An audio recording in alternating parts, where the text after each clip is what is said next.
Perkenankan kami hari ini untuk mempresentasikan hasil dari analisis kesehatan bank pada Bank Mandiri dan Bank BPR Lestari. Sebelumnya, perkenalkan anggota kelompok kami terlebih dahulu. Yang pertama, ada Arin Laraswati dengan NIM 02102004. Yang kedua, ada Isnan Fatona dengan NIM 02102007. Yang ketiga, ada saya sendiri, Lia Widya Pangestika dengan NIM 02102008. Dan Septaria Ratungga dengan NIM 02102015. Kesehatan bank merupakan suatu kemampuan bank untuk melakukan kegiatan operasional perbankan secara normal dan mampu memenuhi semua kewajibannya dengan baik dan sesuai dengan cara-cara yang berdasarkan peraturan perbankan. Tingkat kesehatan bank merupakan hasil penilaian kualitas atas berbagai aspek yang berpengaruh terhadap kondisi atau kinerja suatu bank melalui penilaian faktor permodalan, kualitas aset, manajemen, rentabilitas, likuiditas, dan sensitivitas terhadap resiko. Selanjutnya, tujuan analisa kesehatan bank yaitu sebagai tolak ukur bagi manajemen untuk menilai apakah pengelolaan bank dilakukan sejalan dengan asas-asas perbankan yang sehat dan sesuai dengan ketentuan yang berlaku. Yang kedua, sebagai tolak ukur untuk menetapkan arah pembinaan dan pengembangan bank baik secara individual maupun perbankan secara keseluruhan. Dasar hukum analisa kesehatan bank. Yang pertama, dasar hukum pertama, Undang-Undang Nomor 10 Tahun 1998 tentang Undang-Undang Perbankan. Yang kedua, dasar hukum 2, Undang-Undang Nomor 3 Tahun 2004 tentang Undang-Undang Bank Sentral. Yang ketiga, Surat Edaran BI Nomor 6/2-DPNP tanggal 31 Mei 2004 kepada semua bank umum yang melaksanakan kegiatan usaha secara konvensional perihal sistem penilaian tingkat kesehatan bank umum. Yang keempat, Peraturan BI Nomor 6/PBI/2004 tanggal 12 April 2004 tentang sistem penilaian tingkat kesehatan bank umum. Bank wajib melakukan penilaian tingkat kesehatan bank secara triwulan pada bulan Maret, Juni, September, dan Desember. Selanjutnya, pihak yang terkait dalam kesehatan bank. Yang pertama ada pihak internal, yaitu pihak manajemen dan pemilik perusahaan. Yang kedua ada pihak eksternal, yaitu investor, kreditur, pemerintah, dan karyawan bank. Selanjutnya, penilaian kesehatan bank. Yang pertama, permodalan atau kapital. Tingkat kesehatan bank yang ditinjau dari aspek modal dapat dinilai menggunakan Capital Adequacy Ratio atau CAR. Rasio CAR merepresentasikan kemampuan bank menggunakan modalnya sendiri untuk menutup penurunan aktiva yang disebabkan adanya kerugian yang timbul atas penggunaan aktiva. Rule of thumb dari CAR adalah 8%. Jika nilai CAR lebih tinggi atau sama dengan 8%, maka kondisi keuangan tergolong sehat. Namun jika nilainya kurang dari 8%, kondisi keuangan bank tersebut dinyatakan tidak sehat. Rumus mencari nilai CAR, yaitu sama dengan modal dibagi ATMR dikali 100%. ATMR di sini adalah aktiva tertimbang menurut resiko. Yang kedua, kualitas aktiva atau aset quality. Penilaian kualitas aktiva dilakukan dengan membandingkan antara aktiva produktif yang diklasifikasikan dengan total aktiva produktif sesuai dengan ketentuan Bank Indonesia. Pengukuran tingkat kesehatan bank berdasarkan aspek kualitas aktiva salah satunya dapat dilihat dari rasio kualitas aktiva produktif atau KAP yang dapat dirumuskan sebagai berikut. Rasio KAP sama dengan aktiva produktif yang diklasifikasikan dibagi total aktiva produktif dikali 100%.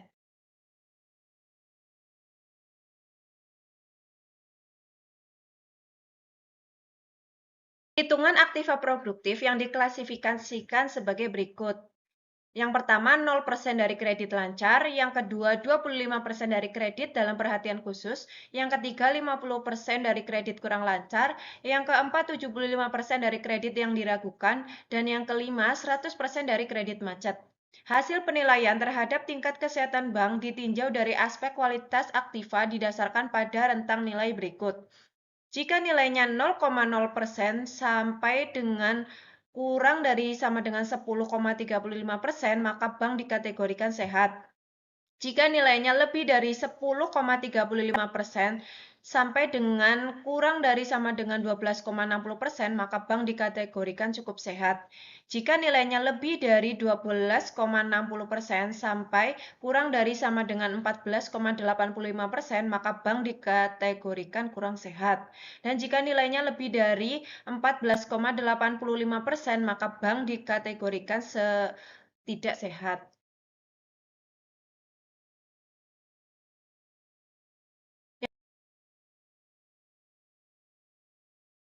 Selanjutnya, manajemen atau manajemen. Penilaian tingkat kesehatan bank dari aspek manajemen sifatnya kualitatif. Faktor yang mempengaruhi kesehatan dan kinerja bank akan dianalisis dengan menggunakan pertanyaan seputar kegiatan manajemen yang mencakup manajemen umum strategi, struktur, sistem, sumber daya manusia, kepemimpinan, budaya kerja, manajemen risiko, risiko kredit, risiko likuiditas, risiko operasional, dan lainnya. Semua itu akan bermuara pada kemampuan bank memperoleh laba.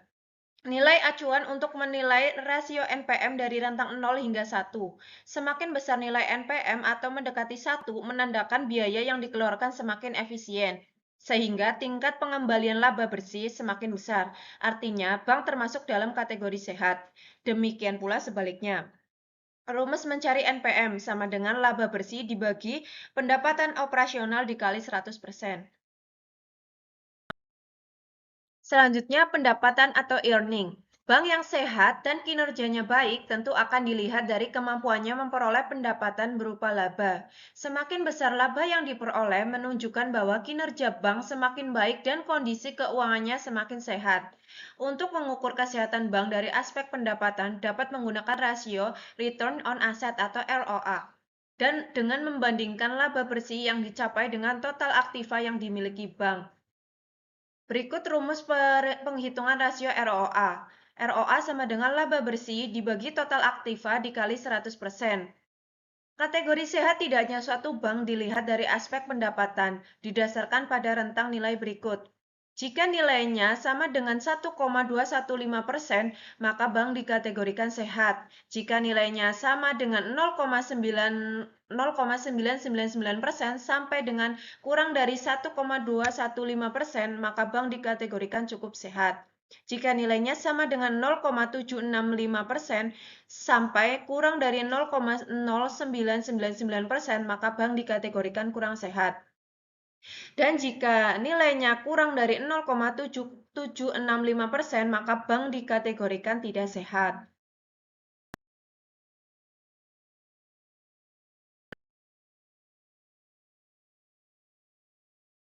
Yang selanjutnya, likuiditas atau liquidity. Aspek likuiditas berkaitan dengan kemampuan bank membayar utangnya, terutama utang jangka pendek. Semakin mampu suatu bank membayar utangnya, maka semakin liquid bank tersebut.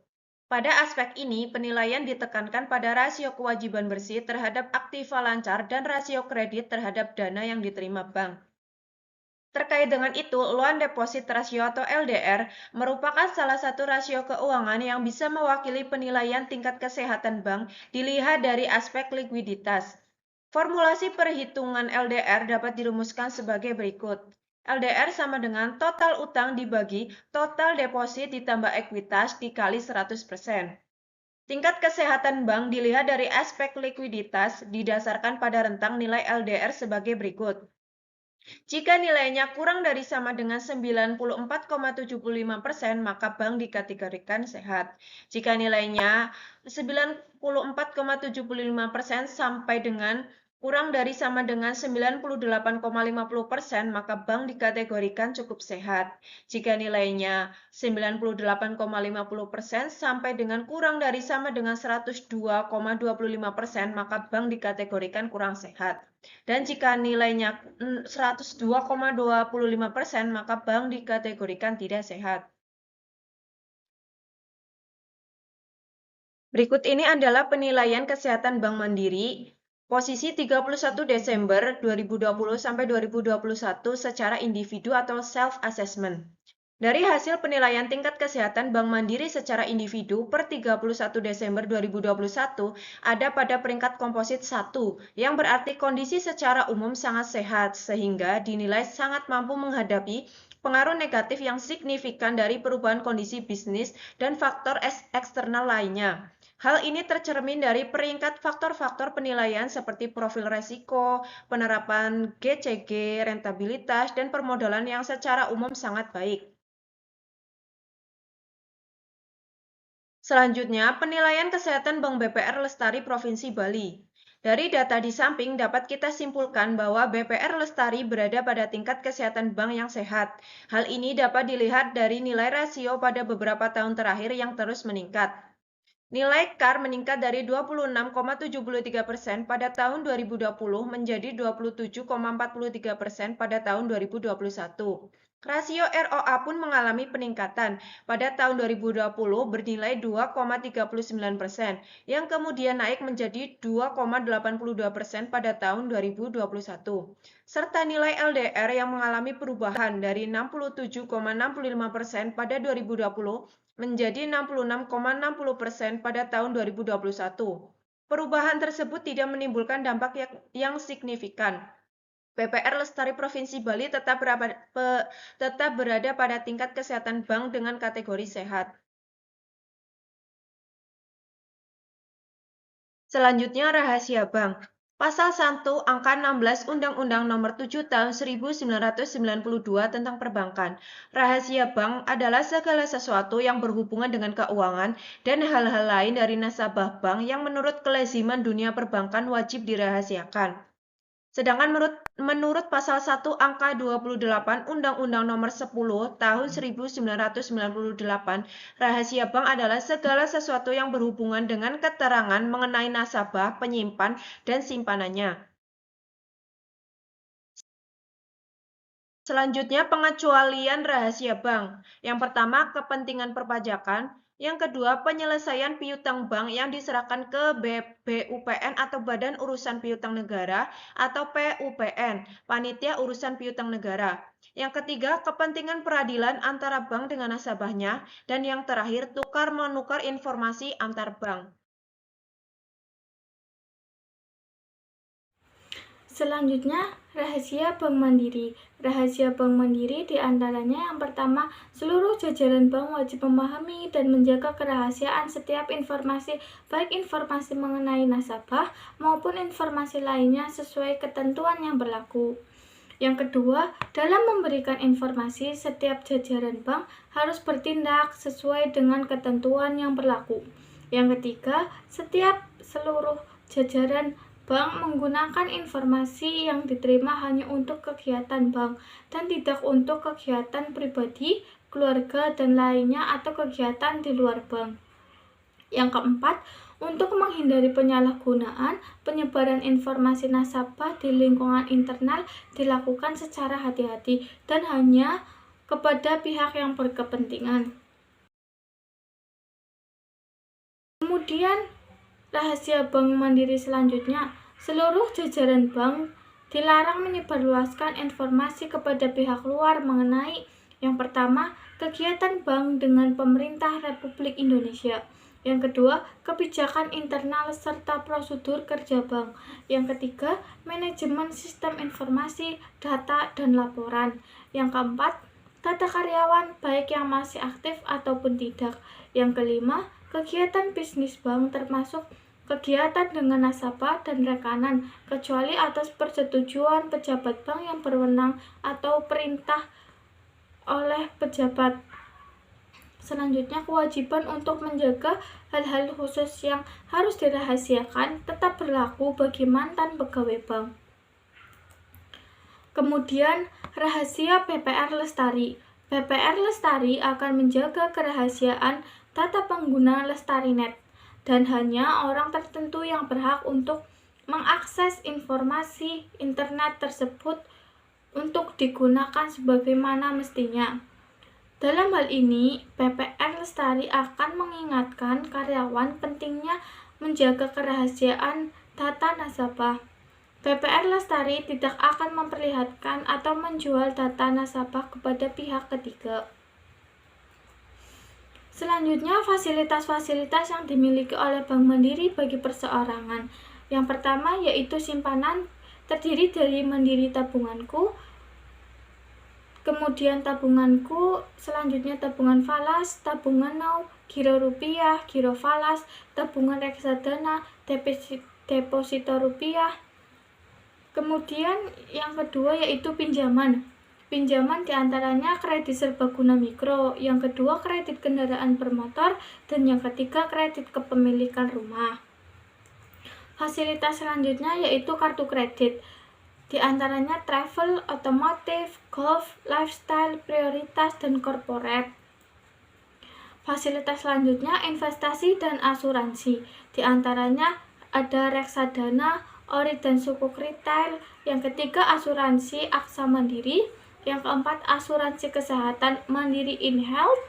Kemudian yang kelima general insuransi jiwa sejahtera atau Mandiri Aksa General Insurance.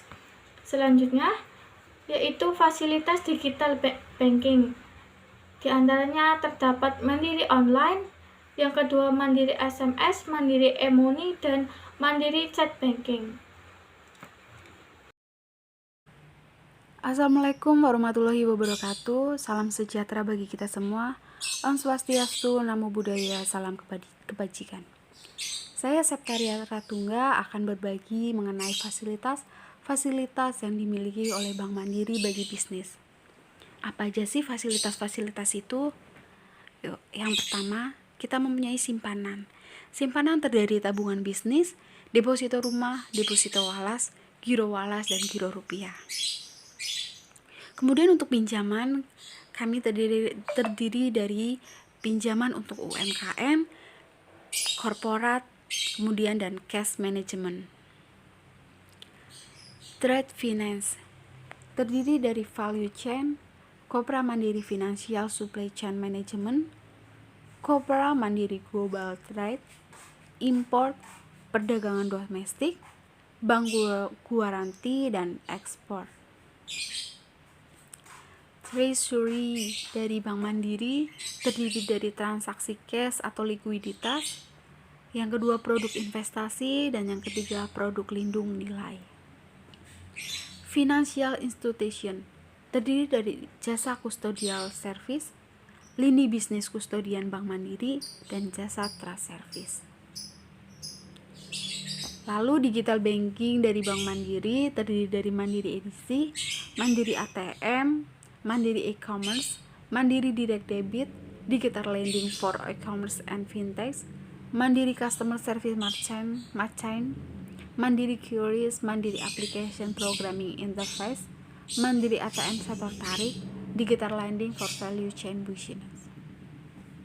Apa aja sih fasilitas-fasilitas itu? Yang pertama, kami memiliki tabungan. Tabungan terdiri dari tabungan jumbo, tabungan sikaya, tabungan YouStyle, kalkulator tabungan, sahabat lestari, lestari mobile, virtual account BPR Lestari. Kemudian untuk depositonya kami terdiri dua, yaitu deposito lestari dan deposito go. Kemudian kita lanjut ke kredit. Untuk kredit kami memiliki multiguna lestari, KPR Lestari, isi KPR Lestari, kredit investasi, KPT Lestari, kredit mode kerja, bridging loan, dan Lestari loan tracking. Untuk layanan prioritas kami gunakan Lestari First, The Royal, Lestari Discount, Merchant of the Moon, dan The First Love. Untuk selanjutnya presentasi akan saya lanjutkan dengan saya Arin Laraswati, NIM 02102004. Ya, perkembangan dari Bank Mandiri yaitu yang pertama, pendapatan bunga bersih konsolidasian tumbuh 16,86% year over year dari 62,52 triliun rupiah menjadi 73,06 triliun rupiah. Rasio NPL turun 2,72% dari sebelumnya 3,10%. Laba bersih konsolidasian tumbuh 66,83% year over year dari 16,80 triliun rupiah menjadi 28,03 triliun rupiah. Total aset konsolidasian tumbuh sebesar 11,91%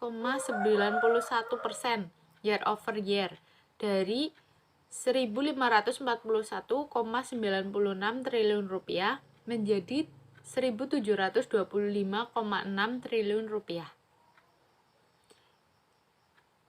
Kredit konsolidasian tumbuh 8,86% year over year dari 964,73 triliun rupiah menjadi 1.291,18 triliun rupiah.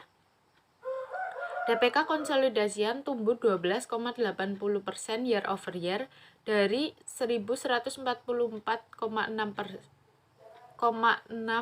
triliun rupiah menjadi 1.291,18 triliun rupiah. Kasa rasio konsolidasian menguat menjadi 69,70% dari 65,63% dan 73,99% dari 68,51%. Pendapatan bunga bersih konsolidasian tumbuh sebesar 16,86% year over year dari 62,52 triliun rupiah menjadi 73,06 triliun rupiah. PPOP tumbuh 18,07% year over year dari 49,11 triliun rupiah menjadi 57,98 triliun rupiah. Pendapatan non-bunga konsolidasian tumbuh 9,01%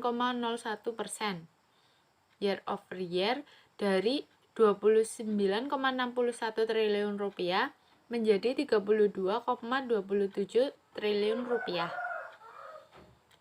ROE meningkat sebesar 14,2% dari 8,5%. Rasio NPL 2,72% turun 38 bps year over year dari yang sebelumnya 3,10%. Selanjutnya perkembangan dari BPR Lestari. BPR Lestari perkembangannya yang pertama yaitu deposito online sebesar 1,46 triliun rupiah. DPK tumbuh sebesar 27,3% atau 1,2 triliun rupiah. Kredit tumbuh sebesar 10,6% atau 416,6 miliar rupiah. Modal disetor perseroan naik 100 miliar rupiah dari 350 miliar rupiah menjadi 450 miliar rupiah. Penyaluran kredit tumbuh sebesar 0,95% year over year. Rasio kecukupan modal atau CAR ada di kisaran 30%. Simpanan masyarakat mengalami penurunan 7,39% year over year. Laba mengalami penurunan 15,25% year over year. Penyaluran kredit naik sebesar 10,03% year over year. Aset mengalami pertumbuhan 3,44% year over year menjadikan keseluruhan aset atau total aset tumbuh 5,2% year over year.